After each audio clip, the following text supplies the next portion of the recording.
Magandang araw sa atin lahat mga idol. Ayan, balik muna tayo rito sa Angono Public Market mga idol. Dahil itong gutter dito ay dadagdagan natin ng stiffener mga idol. Ayan, medyo nawala kasi ito sa align. Ayan, dinagdagan natin ng stiffener para matibay siya. Pag natapos natin ito mga idol ay didiretso tayo sa Binangonan Rizal mga idol. Doon sa ginagawa nating tiles pan. Tatapusin natin yun ngayon. Ayan, inutusan ko muna yung kasamahan ko dahil naubusan kami ng blind rivets. Ayan, hanggang doon yan mga idol. Yung kakabitan namin ng kakabitan namin ng stiffener.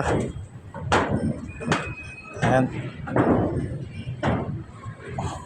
mahaba-haba, konti na lang yung naiwan, naubos pa yung ating blind rivets. Ayan mga idol, yung louvers na yan, yan, kami yung mga nag-install niyan, pinalagyan niya ng bossing natin, si Sir Edsel, hanggang dun, pati ang likod na yan, para hindi mainit yung hindi mainit yung loob ng palengke. Gulayan yung baba niyan mga idol.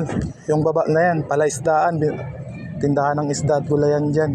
At dun banda, mga damitan mga idol. At dito naman sa may bandang kabila, mga prutasan. Yan, ito yung susunod natin na dyan mga idol. I-schedule natin yan kung kailan yan kakabitan ng louvers. Yung area na yan. Yan. Maganda yung panahon mga idol, sakto lang yung init.